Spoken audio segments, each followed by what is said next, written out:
I'll open the meeting, the April 26, 2021 meeting of the Grafton Planning Board.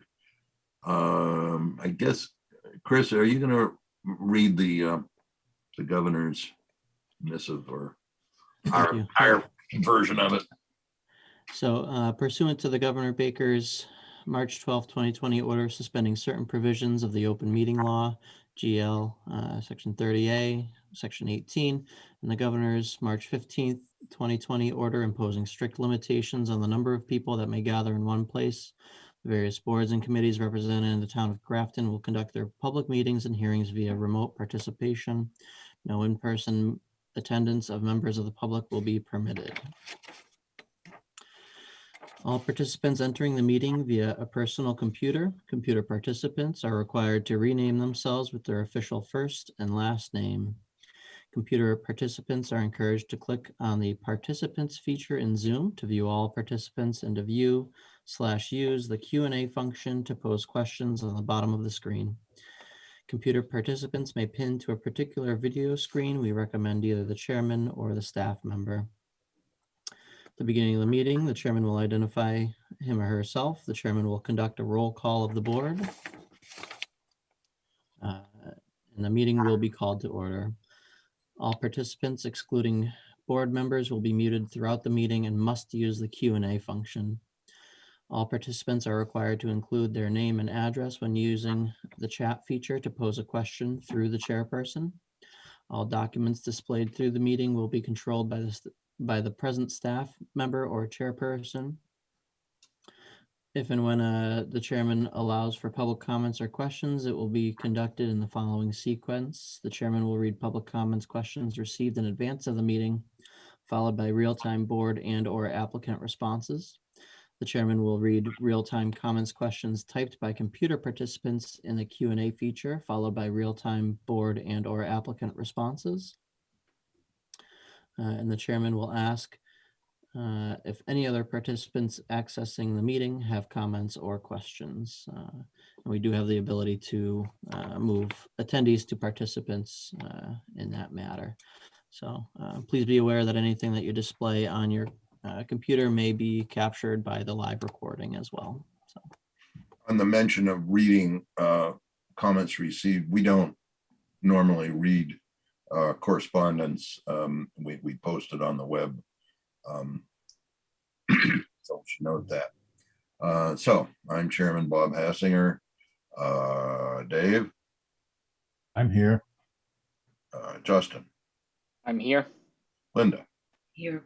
Prabhu? Here. And Vic? Present. Good. All righty. Have we covered the bases we need to cover? I believe so. I think we have. Now if I can find my, there we go. All right, determination, oh no, public input. This is where we let people speak to us about things that we're not going to be taking up otherwise, particularly tonight. Is there anybody who wants to make public input? It would seem not. That brings me to action items. 2A, determination of minor modification of, well, it's SP 2018-2.2, Townhouse Tavern, 1 Grafton Common.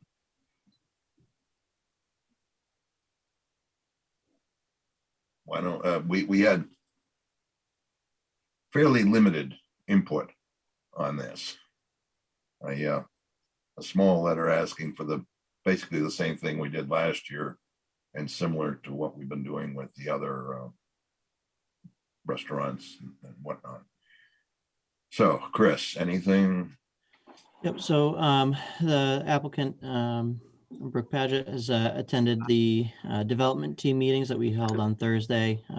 The request is for similar to what was done last year. If the board recalls, this particular location does not utilize any parking spaces. It's pretty much picnic tables out in a little fenced-in area on the grass. So it's not utilizing any parking spaces. We did discuss that the board has been extending these until December 1st. And so we would request a similar condition in this case. And no tent is proposed at this location, so a building permit won't be triggered. But obviously for planning board purposes, we have to go through this approval, so. Okay. Brooke, anything you want to give us? Not really, Bob, other than, as Chris said, it's the same as last year, no additional seating, the fencing's already up, just to repeat them, no tent, no change in parking. So it's basically the same as what was approved last year with no modifications on that. Right. You were open for a bit after we gave that permission last year, but then you stopped operating. Was that because of the rules, the government's rules about what could or couldn't be done? Yeah, basically. I mean, it's not a big win for us anyway, but yeah, it made it kind of untenable for us to do it. Okay. But not whatever the thing, whatever it is, it's gotten better, or you're hoping for better. Yeah, we're hoping. I mean, the capacity's gone up, so that helps us. Yes. Okay, questions or comments from anyone? Anyone? I did have one question that was asked by someone else outside of this meeting that I just wanted to share over is, are you offering food this year with that? I know you were doing something with food initially last year, but I had someone who was wondering if you're going to be doing food service as well as drinks. Yeah, we've always had food. It's a requirement to open. The Board of Health requires you to have, everyone has to buy something. I mean, before we've had food, but it wasn't a requirement to purchase. Now, in order to be open, every table has to buy some sort of food. So it's not like we're gonna have gourmet food, but we'll have stuff we had before, meatball sliders and maybe hot dogs and pizza and that kind of stuff. So Okay. we fulfill the requirement. Right, wonderful. Anybody else? Seeing none. I could use a motion, I think.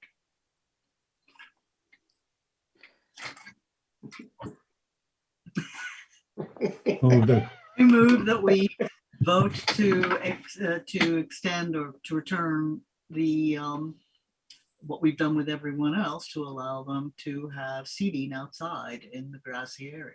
Yeah, is that Second. consistent with last year's permission for Yes, this location? yes.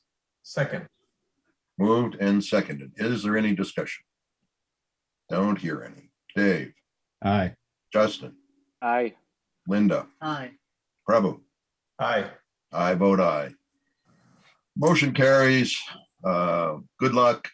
Thank you. Hope you get some folks down there. Boy, I saw some out at some of the other places, a couple days ago. Well, if it goes by we get a lot of phone calls about when we're opening up. We're hoping to open May 13th and just be open like Thursday, Friday, Saturday, rather than for a whole week. But based on calls, I think at least initially we'll do all right. I think people are just looking for some place to go. Mhm. So hopefully we can keep it going. We'll go right into the summer, which is kind of the weak time for us anyway. So, Well, But- good luck. but thank you very much. Thank you. All right. Okay, on to the draft decision for SP 2020-4.1. Do we have everything? We have a draft decision. Does anybody have anything in this that they're concerned with? I had one question on finding 3. We can get that up on the screen. Right, the last sentence of finding 3 says, the applicant does not find that this adjustment differs substantially from the original proposed plans. And the wording strikes me as odd. The applicant does not find. Because the applicants don't normally make the findings. The applicants make statements to us and so on. The board is the one that actually makes the findings. So I don't know whether this was meant to say the board does not find or that the applicant states that this adjustment does not differ substantially, which I So think is actually, no, it's not, I was gonna say that might be redundant with the earlier part, but no, I don't think it is. So Yeah, I don't know what was intended, Chris. yeah, so that finding, that language I was pulling from their narrative in terms of, but correct. I could have, I guess the better wording would have been that the applicant has represented that is their opinion that the adjustment doesn't differ substantially from the original proposed plans. That's what I suspected this was intended to say. That the applicant is telling us that in their opinion, the adjustment does not differ substantially. Right. So I think we can include that thought. It sounds like a slightly better way of saying it. Anybody else have any other concerns? Yeah, I didn't see anything else. This is pretty straightforward. Anybody want to chime in before I call for a motion? Time for a motion. I move that we find favorably on the entire decision with the modifications as discussed. Linda second. Linda seconded. I got her. Moved and seconded. Any discussion? Hearing none. Dave, Aye. Justin, Aye. Linda, Aye. Prabhu, Aye. and I vote aye. Motion carries unanimously. Thank you very much. Good luck. Have a good night. It's been a long trip. It has. I hope you're getting close to actually, doing something. We're working. We're almost there. Okay. Good luck. Thanks. Shovel in the ground pretty soon. Yeah. Yeah. Okay. That brings me to 2C, request for approval of a delay in the submission of the 2021 amended Grafton Campus Master Plan for 6 months. And approval to allow the board's decision on the 2014 master plan to remain in effect during this period. Anybody want to tell us about this? I think it's pretty, I think I understand what you're saying. I don't know whether we have this power, but if we do, it's okay with me.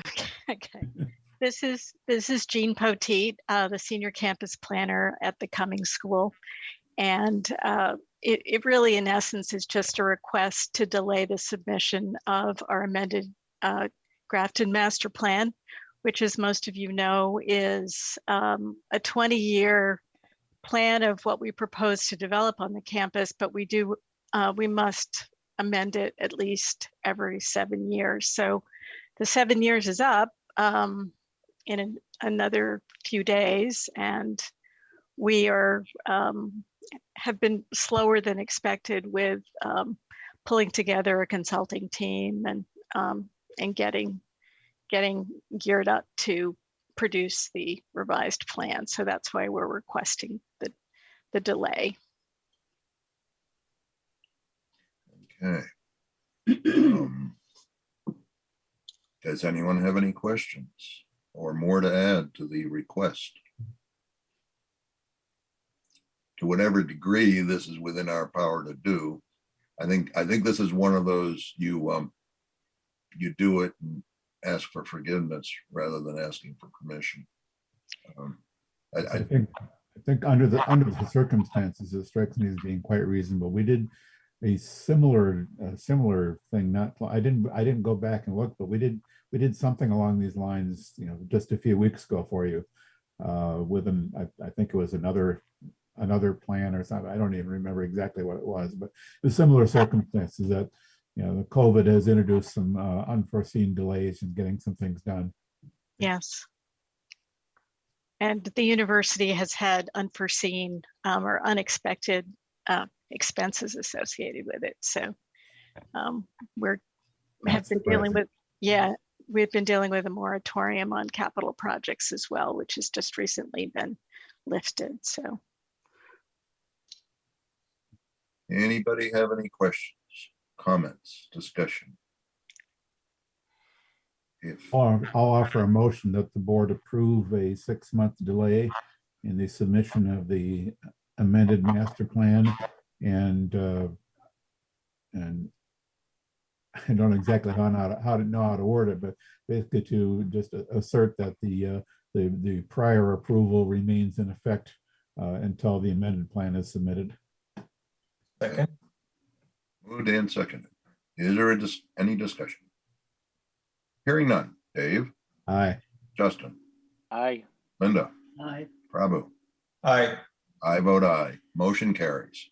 thank you very much. Stuck with that one. Moving right along to 2D, determination of minor modification, master plan 1998. God, is it that long? Change of use of the building known as building number 8. Yes. Okay. I'm sure that I know exactly, well, you told us, but you don't have those building numbers out there. Well, this is what used to be the Alpha Psi Campus Center, and Brian Grossman from Bowditch and Dewey is here to speak to the letter which his firm has written on it. So I'd like to turn it over to Brian at this point. Thank you, Jean. Good evening, Mr. Chairman, members of the board. Brian Grossman from Bowditch and Dewey, outside counsel to Tufts University in the Cummings School of Veterinary Medicine. Standing in for my colleague, Mark Borenstein, who is the one who submitted the letter actually requesting the minor modification. As Jean started to mention, so building number 8, the Alpha Psi Student Center, or formerly the Alpha Psi Student Center, which housed the student center on the first floor and 4 dormitory units in it. After COVID came, no students were residing on campus. And so then after looking at some of the issues in the requirements for social distancing, Tufts in part of its planning, and obviously the ultimate change in use would be also included in the future submission of the master plan that you've just agreed to delay, which we appreciate. Looked at the best use and to meet current needs, future needs, and needs involved with social distancing, relocating the existing use. So the existing use of the animal behavior clinic as well as faculty offices are currently located in building number 40, which is the main small animal hospital building, to relocate those to this building number 8, which is formerly the Alpha Psi Student Center. So it's not an introduction of any new uses to the property itself. It's all existing use. It actually represents a de-densification of the use of the property because the student union and dormitory use is being eliminated. And then the existing use is just being shifted from building 40 to building number 8. The use of building number 8 is consistent. It's with the zoning bylaw and the master plan. The discussions with the building inspector that these uses are still permitted by right. Building number 8, as designated in the master plan, is designated for administrative and hospital use. And so these uses of the animal behavioral clinic and related faculty offices are certainly consistent with those uses as designated by the master plan. As I mentioned, this is just the relocation of an existing use, so it's not the introduction of any new use to the property. The existing building is ADA compliant, has parking already associated with it. But again, there is no increase in the need for parking. It was really actually eliminating a use and just relocating this use from another part of the property. With that, Mr. Chairman, if you have questions, we're happy to take them. But for those reasons, we believe it's consistent with the existing master plan. And given the limited change and the shifting of an existing use just to another building on the same campus, that this qualifies as a minor modification and request the board respectfully request the board grant that. I was wondering, I'm not sure whether you actually said what becomes of the activities you're taking out of that building? Do they just stop happening? Yes, Correct. Oh, I'm they- sorry, go ahead. they do stop happening. Those students have not been allowed to reside on campus since last spring when COVID hit, and there is no plan to reintroduce any student dormitories or student residence on campus. As you probably know, our students are graduate students. They're in their mid to late 20s usually, and they typically will find an apartment to rent in Grafton or, Shrewsbury or Worcester. So they've moved off, and we've also since the Alpha Psi Student Center, the first floor of this relatively small house, the social activities have really been replaced when we built our Agnes Ferris Campus Center, and that's over 10 years ago. So to some degree, having the students on campus for social activities and that sort of thing was a convenience to them, but student gathering space is in fact in the Ferris Campus Center and has been for the last 10 years. So this was almost an obsolete use that the COVID pandemic really kind of catalyzed the dean into making the decision to take it off campus, to just eliminate it. Okay, that's what I guessed. Anybody have any questions or discussion? I don't see anybody. Time for a motion. All right. I'll move that the board find that this is a minor modification and issue the appropriate documentation of the board's finding and decision. Second. And Moved and approve. seconded. Is there any discussion? Hearing none. Dave, Aye. Justin, Aye. Linda, Aye. Prabhu, Aye.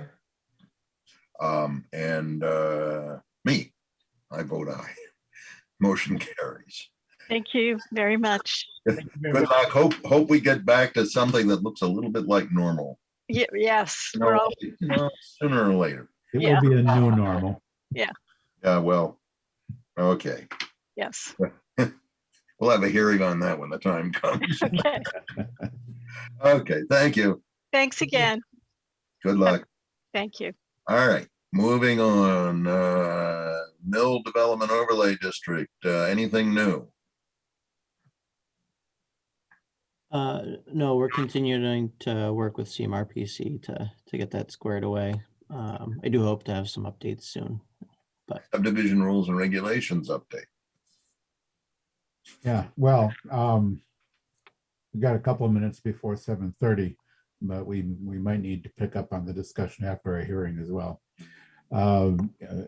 As I'm sure you saw when you checked the meeting materials, I posted a new draft of the subdivision rules and regulations, incorporating some of the material that we've talked about over the last 2 or 3 meetings regarding intersections. A few other things, you read through the status document for a list of all the changes that I have made. Before I move on, did anybody have any comments or suggestions regarding what's now in the new draft? Hopefully I've captured everything that the board decided that we were comfortable with regarding intersections. And I didn't get a chance to read through it. The dates confused me on the files, so I missed it, but I will be taking a look at it. yeah, so yeah, we can certainly continue discussion of that latest draft. There were, where did I put my notes? Yeah, there's also a couple of other items that I'm looking at. reached out to the fire department to get their view on what they like to see for their requirements.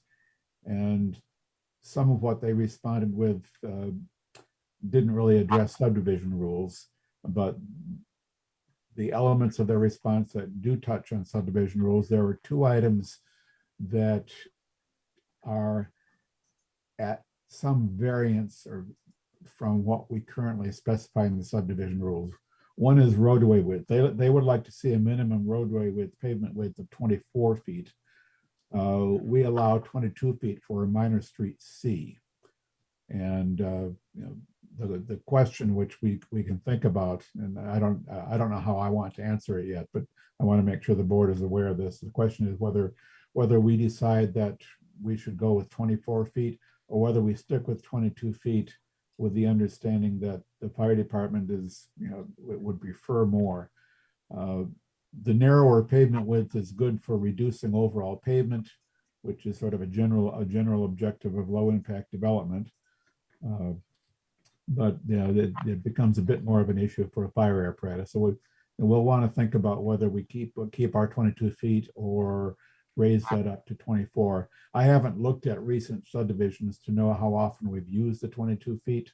That might be information worth knowing before we contemplate changing it. The other item that they like is a maximum grade of 5% on streets, and we allow a maximum grade of 8% on minor streets. We limit it to, I think it's 5 or less on a major street. So there again, there's a question of, you know, how important is the 5% to the fire department versus the allowance of 8% that we currently we have had that in our regs for a long time. So again, it's not something I want to jump at the change, but it's something that we can think about and maybe have some additional conversation with the fire department and try to determine how important that 5% is to them in the places where we would normally allow an 8%. Other than that, they had a couple of other requirements that are consistent already with ours. They mentioned one that we don't address in the regs yet, which is probably no problem. That is, they like to see a fire hydrant within 10 feet of the edge of pavement or something like that. I'd have to go back and look at the response, but that's probably something that's compatible with what we already have. So that was basically it as far as the fire department requirements.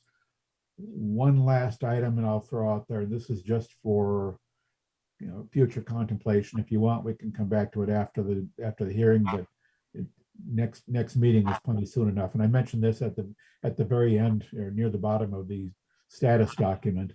I ran across, in review of subdivision rules from other towns, I ran across 2 items related to turnarounds on cul-de-sacs. Both of these items have to do with reducing the paved area, which again is one of the objectives of low impact development. One is for a circular turnaround to have a vegetated island in the middle rather than having the middle paved. So some towns allow that, some towns require that. Question for us is whether we want to consider that as an option or a requirement. The other is a hammerhead turnaround, which is, you know, for providing the same capability to turnaround, it's a significant reduction in the total amount of pavement, which is good, but it's not so good in terms of how easy it is for a vehicle to manage that turnaround. A circular turnaround, you can just drive around. With a hammerhead, you have to drive in, back up, and then turn and drive out. So it's a bit less convenient. I think we did have one case not long ago, the Brigati Village, where we decided to allow a hammerhead as a waiver from our normal regulations. Question for us would be whether we want to include in the subdivision regs something explicitly allowing or forbidding a hammerhead. I'm not prepared to answer that, but those 2 things popped up in my review, and it's probably worth our giving some thought to for next time, unless anybody wants to talk about it tonight. Although I notice the time is 7:30. Yeah, it is, but I'll never remember if I don't say it now. Just a couple of thoughts. On the island in the middle, part of that maybe should consider what diameter we allow, outer diameter. In back before the current rules, cul-de-sac bulbs could be bigger, and that created more frontage. Now it's, we somewhere back there, we reduced the diameter of the bulb, and that changes the amount of frontage that's available around the bulb. So that, but also it leaves with a kind of a small spot for the grass. We got there was a case down off of Miriam Road where next to where Lazy Acres used to be. They, big long thing, but they ended up with practically a road going around with a bigger island. So anyway, think about that. I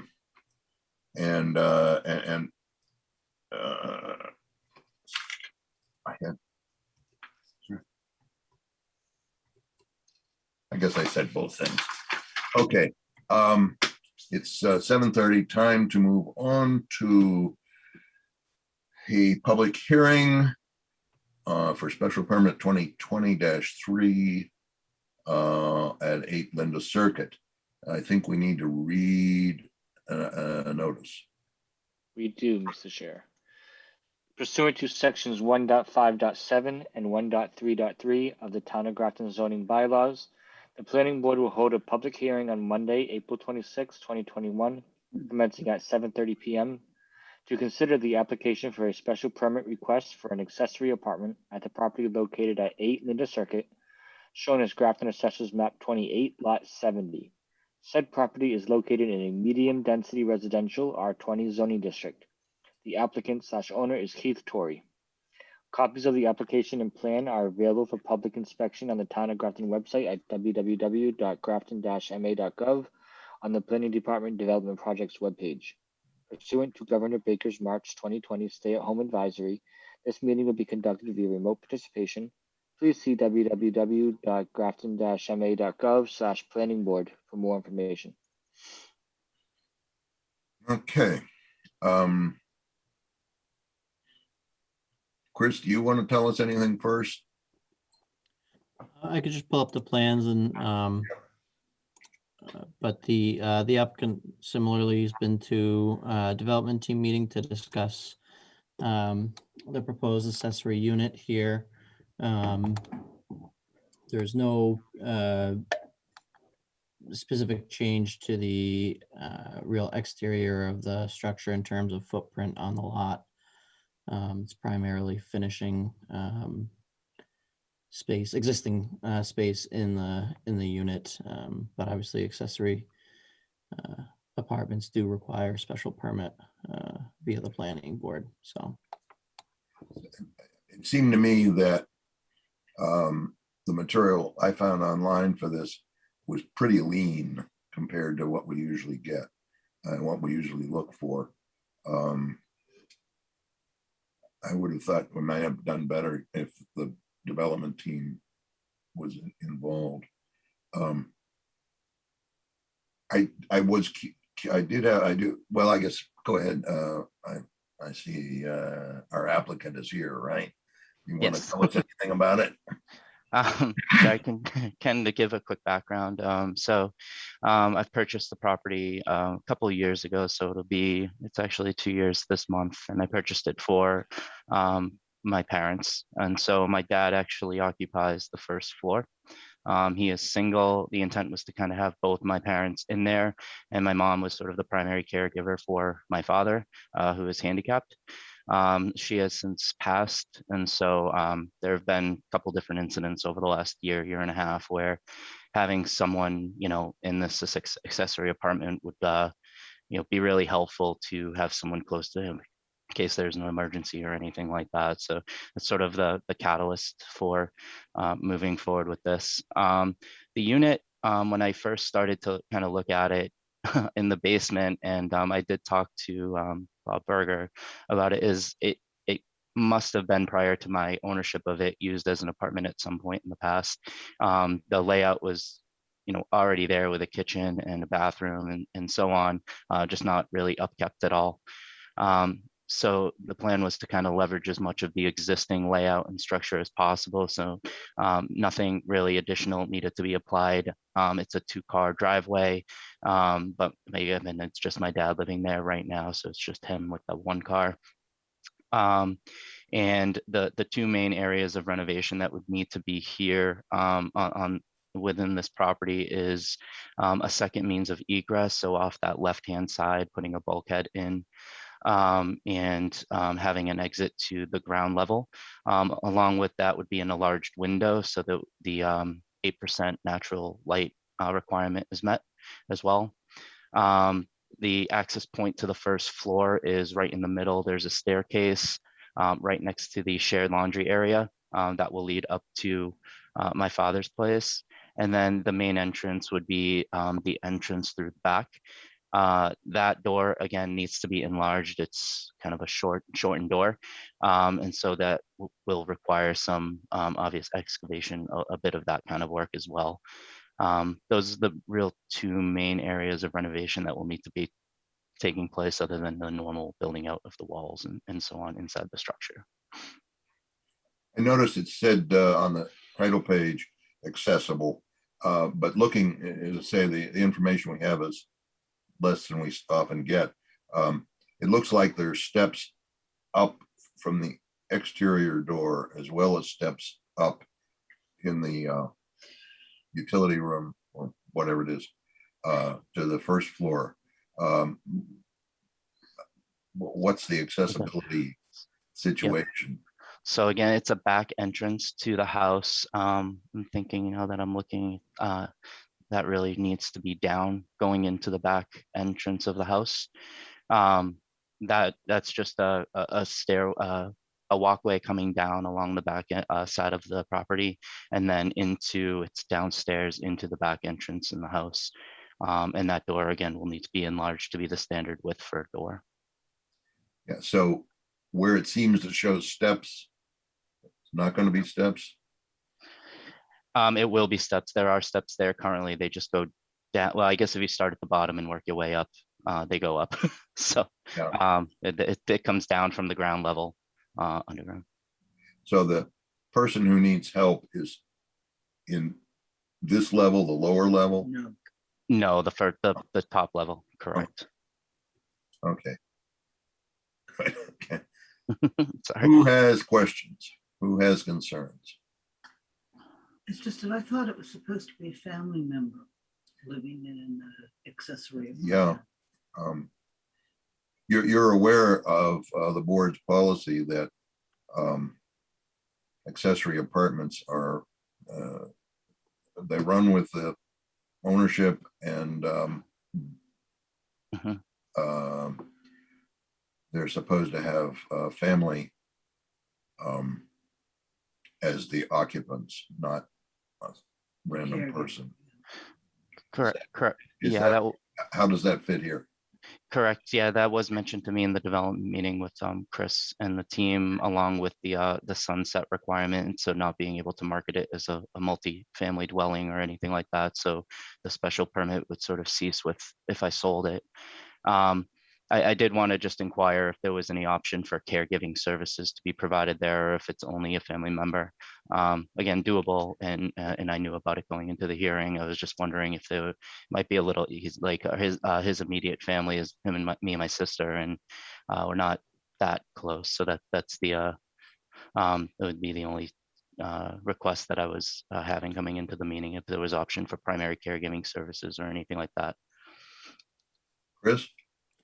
So, Mr. Chairman, I would respectfully suggest, in line with the board's typical policy to include the sunset provision, I would suggest that the board may want to consider, in this specific instance, adjusting the typical condition for a relative or family member to include, in this case, be a relative family member or designated care person.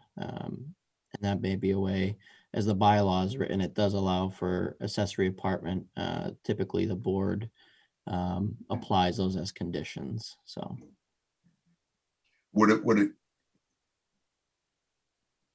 could we have a condition that says it can only continue to be used that way while a caregiver is giving care? You know, at some point you may come to the point where that's no longer the case. We should be able to work that in. I'll note that in our in our meeting materials, there was a letter about this. I hope everybody read it. I don't know who wrote it or where they're located, unfortunately. That's not the most helpful way to, for me anyway. Anybody else have any questions, comments? I have a question. So can you hear me? Yes. Oh, so in terms of accessory apartments, if you say a caregiver, would that be a caregiver and family, or would that be an individual? Do we need to qualify that, or how does that work? So the way I would suggest writing it would be that that the accessory apartment is to be used by a family member and or a designated caretaker. That will allow the flexibility for it to be used as a regular in-law apartment, as long as it's not sold to another family, presumably. And that would allow an outside caretaker to reside in the unit if that was needed. They would just have to make sure that they designate that if the building inspector had questions about that, then they would have to provide information that they're a designated caretaker for the person residing in the house. When you write it, you might want to touch base with the zoning officer to be sure that what's needed is getting done. Yeah, I think the Prabhu's question isn't addressed there, and that is, the caretaker, but could that be a caretaker and a partner, or and children? I don't see how it would be, because obviously it's a 1-bedroom space, and I think most people could get in there would be a couple. But I think that I see where he was coming from, that how many people are we talking about living there? And I don't see how we've quite got that yet. Are we talking about just one person for the caretaker role? Keith? Oh, yeah, I haven't designated, even if it would be a family member just yet. Again, I'm open to the one or the two requirement. I'm obviously looking into options with family first, to see if there are options there. And then from there, it would be, depending on timing and necessity, caregiving service option. Yeah, but I think maybe the question is whether it'll be limited to one person doing the caretaking function, or whether it could be that person and a mate or kid. Yeah, for the caregiving services specifically, I would want it from a one-person perspective, and then if they were to live there full time and they had a mate, then that kind of option. But the caregiving itself would be a one-person option. Well, the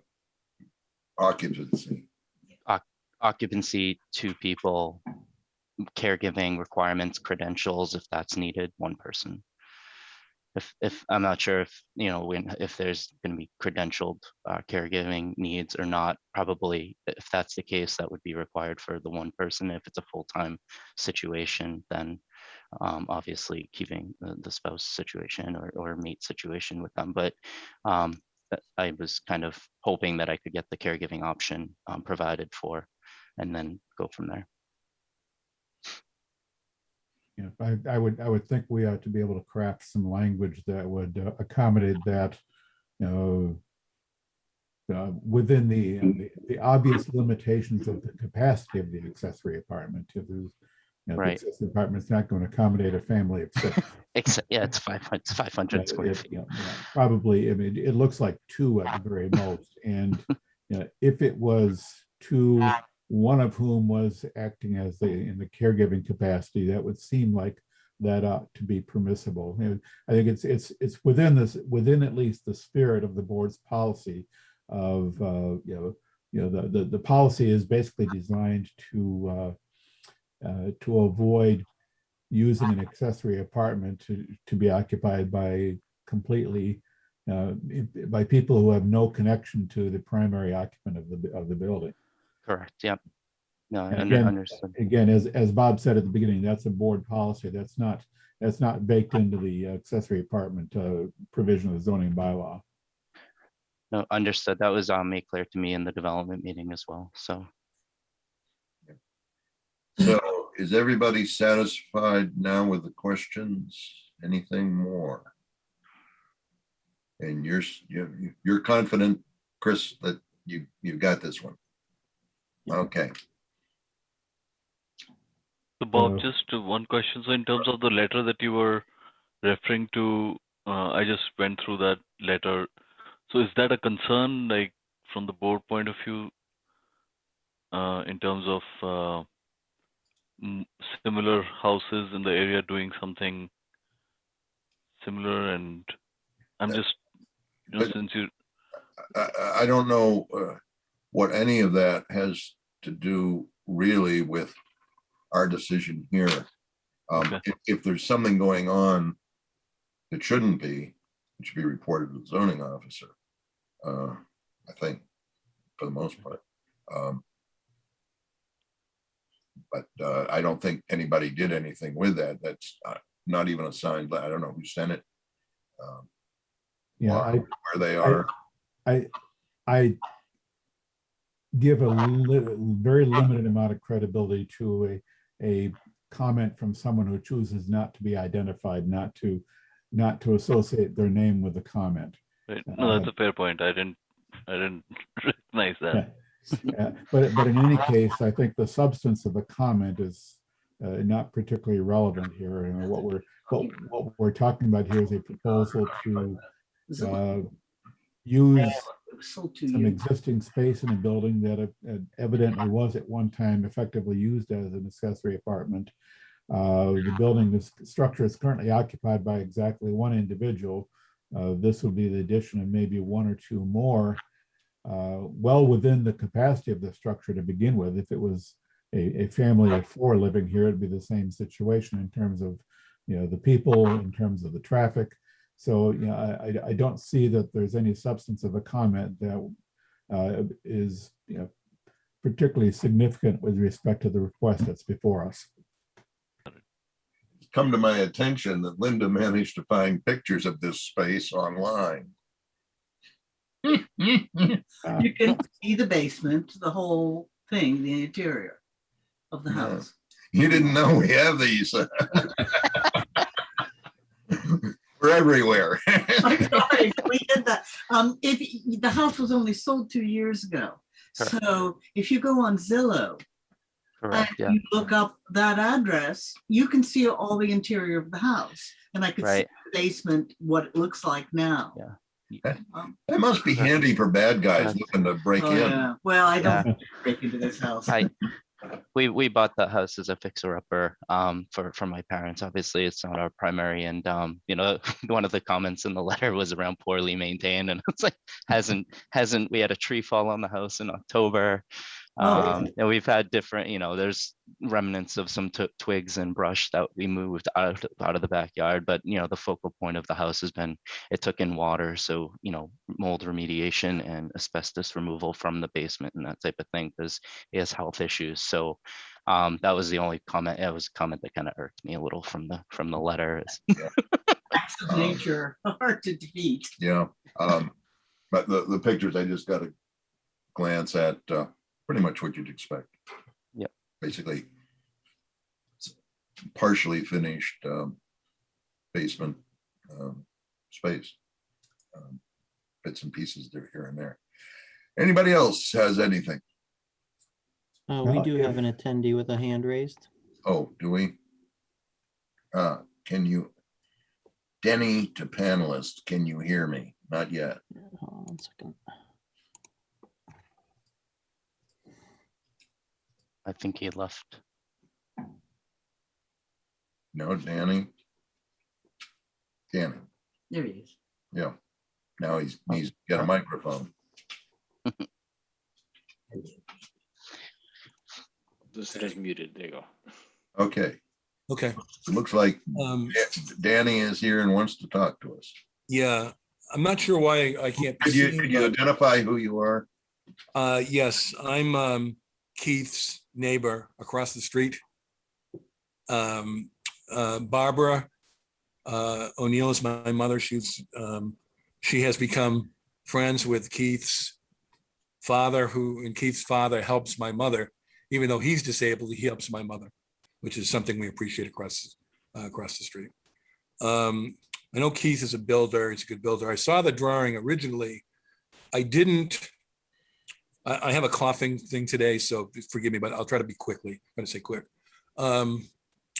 When I saw the drawing, page 8 of 8, which is the actual building itself, it looked like it was 40 by 20. And what I was afraid Keith was doing was putting it in beside the house where the dog, the previous owners had a dog kennel there. And I was going, oh no, right? That'll be two buildings on a postage stamp, right? The original house is 1,300 square. The drawing shows it as about 800 square, 40 by 20.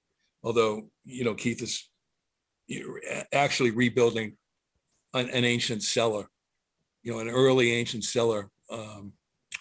I used to play in that cellar with my friends all the time, so I know it. I know it from 50 years ago. I'm fine with what Keith's doing. I think it's a great idea. It's going to improve the home.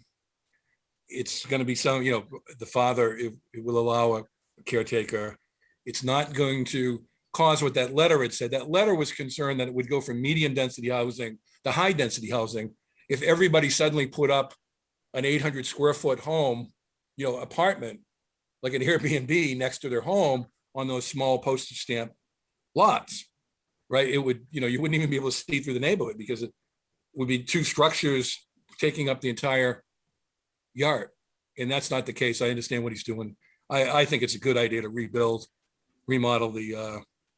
I think it's a good idea to remodel the basement there, even if there weren't a caregiver there, even if his father were fine. But I think it's a great idea to have a caregiver's space there. Okay, thank you. Anybody else have any input? If not, a motion to close the hearing and take action. Yeah, if there's nothing further to be received. Can we just get, Danny, can we just get a last name for you? I believe you said O'Brien. My last name is O'Neill, Oneill. And we live at 11 Linda Circuit, directly across the street from 8 Linda Circuit. Thank you. All right, I'm assuming there's nothing else that we need to receive on this. And it sounds like there's nothing yet to be received. I will offer a motion to close the public hearing and direct staff to draft a decision based upon all the information received and the testimony received during the hearing. Second. Moved and seconded. Any discussion?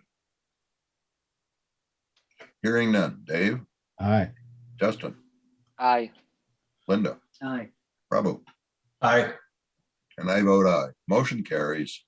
We'll Thank you. have a draft decision with any luck at our next meeting that we can act on.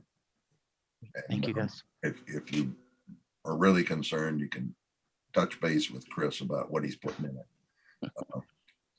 Okay? Are we good? Yeah, I'm good. Okay. Moving on to 6B. Request for plan approval, PA 2021-01 at 8 Pine Street. This is a continuation of a hearing. Chris, what's up? So this is previously before the board. Obviously 8 Pine Street, we're all aware of it. We did reach out to MDM for peer review consultant on the traffic study. We did receive it and it was passed on to MDM as well. So they are in the process of reviewing that. There's also some work going on. They're working with fire department on some other details that will have some minor revisions to the plans for the board. But other than that, they did request a continuance for to our next meeting. So I'll move that we grant the applicant's written request to continue the hearing to Monday, May 3rd at 7:30 PM. Second. Moved and seconded. Is there any discussion? Hearing none. Dave, Aye. Justin, Aye. Linda, Aye. Prabhu, Aye. I vote aye. Motion carries. This will come up again at our next hearing. At our next meeting. I do have a question for Chris unrelated to 8 Pine Street. In legal notices, there was a thing advertised for today for 331 Providence Road. Was that withdrawn or moved to a different date? In case anyone's watching this meeting to try to find out. I believe that was withdrawn. If Okay. there was an application, so Thank you. It was what? Withdrawn. withdrawn. Oh, it was withdrawn?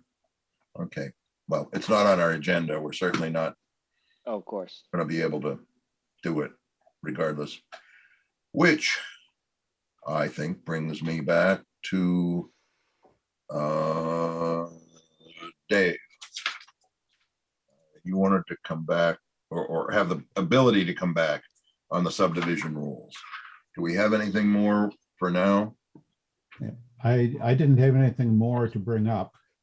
Okay.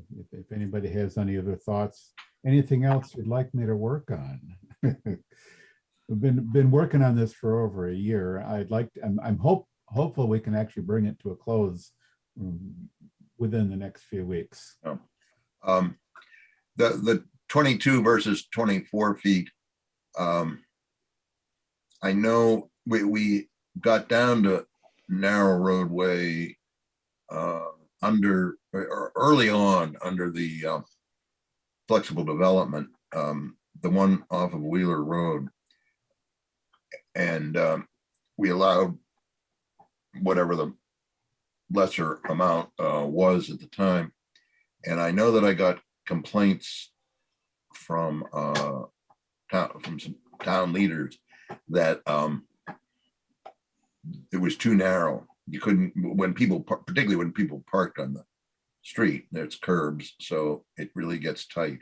So that's an area to give some thought to and see if there's any input. Chris, looks like you have a hand up. Yeah, I'm using that feature now. Yeah, I like that because Makes it a little easier. I'm looking at you and I never see this stuff over here. Yeah, I'll start using that. Okay. I just wanted to mention that there was, I've been asked to reach out to DPW about the culvert and catch basin specs, and they're going to be coming back with some of that information. So they're pulling it together. So, Okay. That connects with what Dave's doing. correct. Yes, that was a follow-up on Jeff Walsh had raised some questions that he wanted the DPW to weigh in on whether they wanted some specific specs for culverts, catch basins, and so on. So I finally got around to gathering up Jeff's questions and forwarding them to Chris to be forwarded to DPW. So that will be coming back. Mike Colleen from the fire department was really prompt in responding, which I was very, very, very happy to see. Because we have in the past seemed to have some difficulty getting fire department to answer some questions, but this and I think going forward, I think we can expect the fire department to be on their toes with some of the other changes happening with fire. So that can't be anything but good and helpful for us. It occurs to me, we ought to, if we're looking at some of this, when we're looking at like slopes and whatnot, we get into leveling zones, we ought to see whether our rules are sufficient to deal with the fire department's vehicles, particularly the ladder truck. Because we've run into that a number of times. Their truck is kind of odd, with a big tail that we've run into at various times, including when at the new fire station. So that'd be something to, it is a chance it might be beneficial to see if they have any input on that. Yep. On one particular aspect of that, you reminded me, I hadn't looked at the, it's been several days since I looked at the fire department's response, but they did have a comment about leveling zones, and it appears that, at least on paper, it appears to me that our requirements for leveling zones are compatible with theirs. But you raise a good point, Bob, that there may be other requirements, other measures that we have in place that might need some tweaking to be compatible with current fire apparatus. Yeah, there are comments on, what's it, Pine Street, where the trail for a fire engine goes around rather tightly and so on. And yeah, that's a place that rules might pop into, but we should at least be requiring what our current fire equipment requires. And we should be remembering about that, what their constraint is, because we have and can and sometimes do grant waivers from leveling zone requirements. We know tonight what about that, but a few years from now, there might not be anybody sitting here who remembers that. And so it'd be good to, while we have the chance, think about it. Yep. Okay. Anything else for Dave? Anything else anybody wants to suggest that we should include in our subdivision rules updates that I maybe haven't even thought of yet? Probably lots of stuff, but let's get something. On the other hand, we could keep working on this for the next 10 years and not consider ourselves quite done yet. You don't want to be there. Actually, that's exactly where we are. Check the last update on the rules. And we quite frequently say, we got to put that on the list of rules to look at and fix. And I'm sure there's a bunch more, but we'll get to there. Okay. Yeah. Well, we missed our chance for the 1 hour meeting. It's now Maybe not by much. Not by much. Depends on how this goes. Bills. Did we have any bills? We guess we didn't have any bills. Right? No bills. Minutes of previous meetings. Did we? We actually have one. Let's have a. And for the sake of getting the discussion started, I'll move that the board approve the minutes of the April 12th, 2021 meeting, subject to any revisions proposed during discussion. Second. Moved and seconded. Justin. Whomever. Discussion. Hearing none. Dave? Aye. Justin? Aye. Linda? Aye. Bravo. Aye. And I vote aye. Motion carries. Staff report.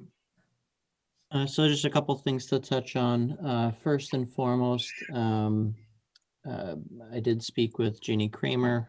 We've recently had a hearing on one of the appeals open, and she is requesting that we hold an executive session on either before or after our May 3rd meeting, preferably before.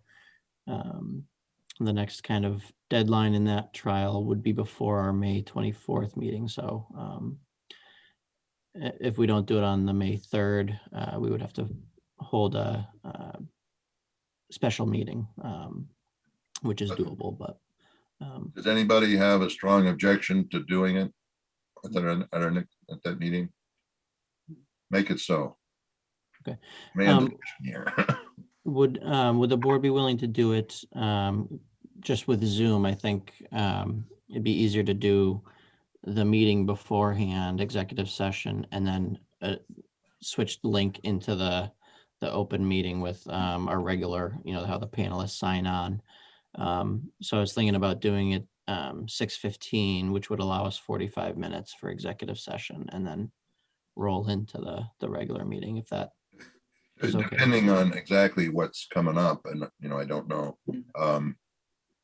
That might be more than we need, but it's okay with me. It would work. It's after rush hours, the traffic won't be that bad. Well, command decision, make it so. Anything else on staff report? So the other thing is the local rapid recovery plan. We're moving ahead with that. We did receive our survey responses and got 8 responses back, which obviously is not indicative of the community as a whole, or even really that section. But it gives us some input. We're now moving into doing actual individual surveys with identified stakeholders. So those emails went out to some business owners and board members. Depending upon the responses we get back, we may do more. We budgeted for in the program scope, it budgets for 8 to 10 interviews. We sent 8 out, and we'll probably do 2 additional, and then expand out as needed. But that's kind of the next step, and we're still on track for that with data collection. Okay. Anything else? Yep. All right. Correspondence. There was a letter sent to me and a couple of other town officials asking us to bring the letter to the attention of our boards and bodies. And that was put up, I think today. Well, yeah, I mean, it only came in, I think, on the weekend. It's just, I don't think that it includes anything that we would be acting on at this time. And the subject, I'm not sure whether we are going to end up having any say-so about the subject. So you probably want to take a look and be aware. Reports from planning board representatives on town committees and CMRPC. Any reports? No reports. No reports. No, that's the last item on there. Yeah. Adjourn. Oh, you want me to say? We can move. Adjourn. Second. Now we're going to have a training session here. No, we When I are. go, No, we are. I don't think it's going to be as much fun if we ever get back into conference room. I know. No. Okay, it was moved that we adjourn. I'm sure there was a second someplace out there. I heard a second. All right. I seconded. That the motion is not debatable. Dave, Aye. Justin, Aye. Linda, Aye. Prabhu, Aye. I vote aye. I can't We're adjourned.